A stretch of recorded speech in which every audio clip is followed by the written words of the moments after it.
Sveinsson. Takk fyrir það. Gaman að vera komin, loksins. Ekki Ég er búin að hugsa þetta, ég er búin að manifesta þetta lengi. Já, ég kom náttúrulega til ykkar. Já. Það var mjög gaman. Við sem þetta erum með podcasti Orkugreining, Já. Stjörnspeki á Spotify. Já. Og það er mitt eins og orðið segir, þetta er orkugreiningu og sem er stjörnspeki í rauninni grunninn. Mér langaði mig kannski bara að byrja svolítið þar, því þegar við vorum aðeins að undirbúið og þú sendið mér punta, þá fannst mér áhugavert hvað var mikið í puntunum orku. Já. Það mér langaði mig svolítið kannski svona áhugavert að því það er svona, þetta er að breytast, en mér finnst ekki svo langt síðan að einhvern veginn, ef þú fórst að tala orku, þá er það bara eitthvað svona, einhver kundalíni kona í hvítum pelsi og eitthvað. Það er mjög stutt síðan í rauninni.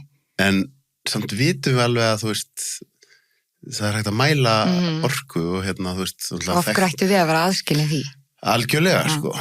Þannig að hvað, ef við byrja bara, þú veist, finnst þér að hafa svona, alveg frá, þú veist, bara krakki eða ung, byrjað að tengja þig einhvern veginn við innsæið. Já, og bara í rauninni mjög ung að skilja. Þú veist, ég hef bara oft rifist við bara sískinni mín þegar þeir eru bara, það er ekkert, það skiptir ekkert máli hvað þú gerir hérna á jörðinni eða, og ég bara, hvernig getur þú séð heiminn svona? Þú veist, því fyrir mér er bara, þú veist, eins og að tala karma eða hvernig þú skilar, þú veist, ég fer í bónus og vill í rauninni skila vöru. Ef ég tek hann einhvers staðar, þá vil ég skila hann á sinn stað af því að ég hugsa að skipti máli allstaðar hvar ég kem fram, hvernig ég kem fram. Og eins og núna finn ég að sérstaklega er að ég er að æfa að vera bein í baki, ég á til að vera hókin, af því að staðan okkar skiptir líka máli í orkupælingum, þannig að það skiptir allt máli. Og ég fann það mjög ung að í rauninni hvað allt væri tengt og bara hvað við værum í rauninni bara svona partur á einni heild. Ég sagði alltaf þannig. Þetta er svona að segja með stöðuna er áhugavert, að því ég hef einmitt,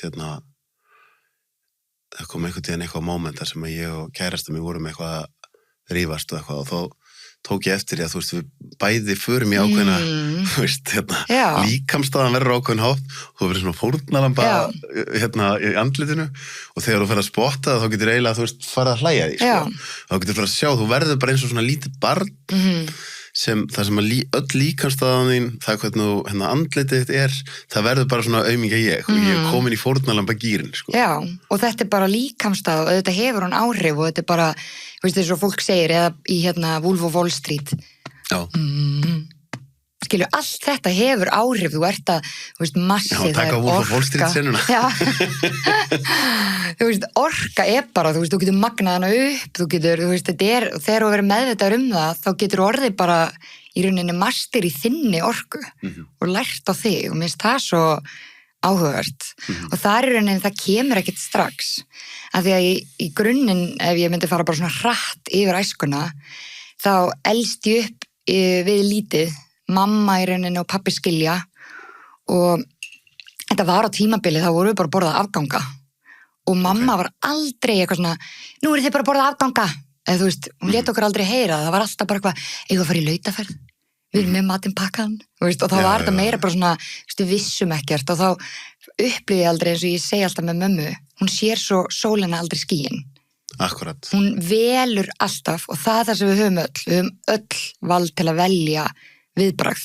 Við kannski veljum ekki hvað kemur fyrir okkur, jú, ég tala það á undan, en við veljum alveg hvernig viðbragð við er. Ég þarf að stoppa hans að það við veljum ekki hvað kemur fyrir okkur, en svo sagði þér hvað. Ég trúi að við gerum samninga á hann og komum og bara herðu, ok, ég vil þetta. Ég trúi þínu bleið líka. Já, en þú veist að við förum ekki einu sinni þangað og trúi því að, þú veist, bara lemja tánn í. Þú veist, ætlar að vera brjála, bara já, þetta er svona dagur, þetta er ömurlegur dagur. Eða ætlar að vera bara var ég kannski ekki meðvituð akkur var ég að sparki í akkur vildi ég sparki í rúmið mitt.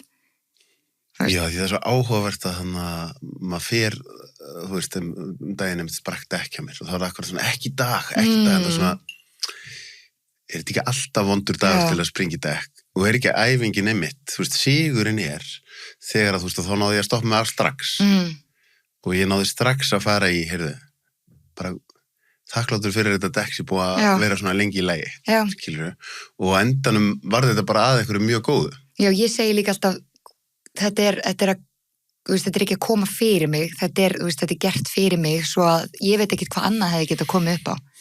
Kannski hefði verið eitthvað verra en að springa dekk, en það í rauninu verið að sprengja dekki til þess að stöðva þig. Eða, Þú hljómar svolítið eins og Guðni Gunnars þegar þú ert að tala núna. Já, hann þetta einn af mínum mentorum, ég bara elskan. Já, hann svo geggjaður í, þú veist, bara sjálfsábyrgð. Já, en ég í rauninni, þetta vinkona mín sem fer á, hann með hvað, lífsfærni námskeið, heitir ekki það? Jú, hann er alltaf búin að vera með rópjókasetrið og... Hann var allavega með svona nemendur og þar var hann að kenna þeim svona, ég veit ekki hvað þetta var langt námskeið sem hann tók, vinkona mín allavega fer á það. Svo ég að hitta hana fyrir ykkur 3 vikum, hún sagði bara það eins og þú hafi sitað á námskeiðinu með mér, þú talar eins og hann, þú kannt guðnísku. Já, þegar þú sagði hann eitthvað, valda því að velja viðbáð, þetta er bara Guðni Gunnars. Og þetta er eins og, ég segi oft með stjörnuspekina hjá mér, ég læriði aldrei stjörnuspeki, ég fæ þessa spurningu mjög oft, hvað stu lengi að læra þetta? Ég læriði hann aldrei, þetta var bara einn dag vakna ég og það bara búið niðurhalinni.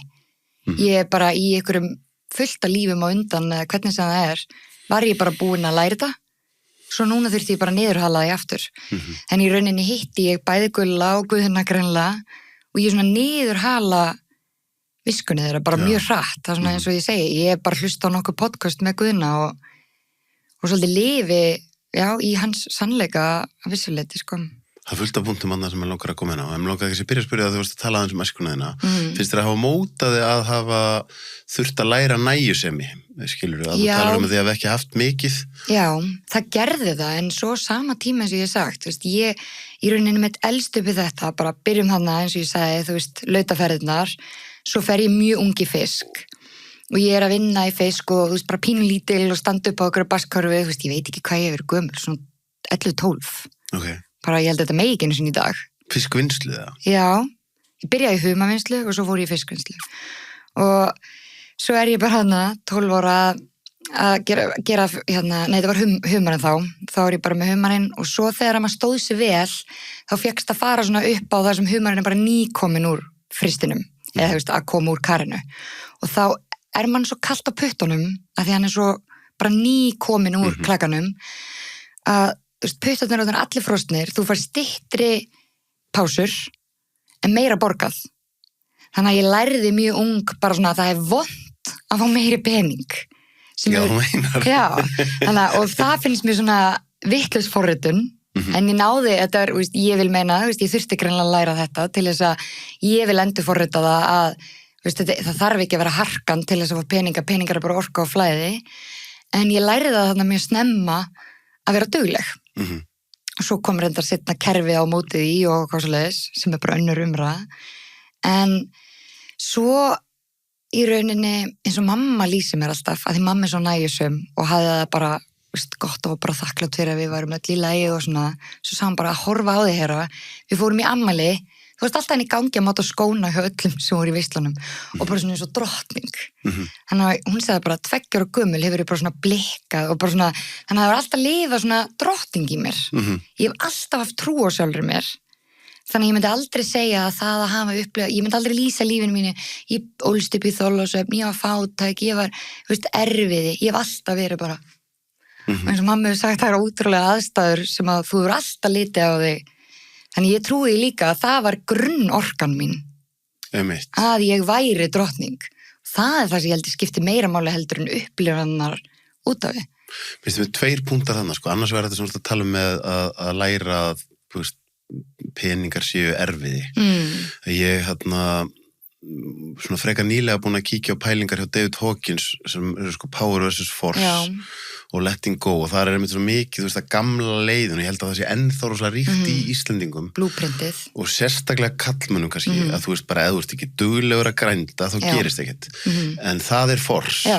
Power er þegar þú einhvern veginn nærða bara hreinsa orkustöðuna þína það mikið að þú getur farið að trakta til þín hluti án þess að þurfa að hafa brjálæðislega mikið fyrir.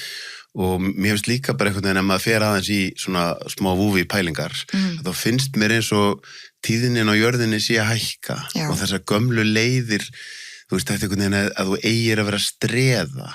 Þessi þáttur er áskriftaþáttur. Inni á sölvitryggva.is fá áskrifundur aðgengi að öllum útgefnum þáttum, aukaefni og nýjum þætti í hverri viku.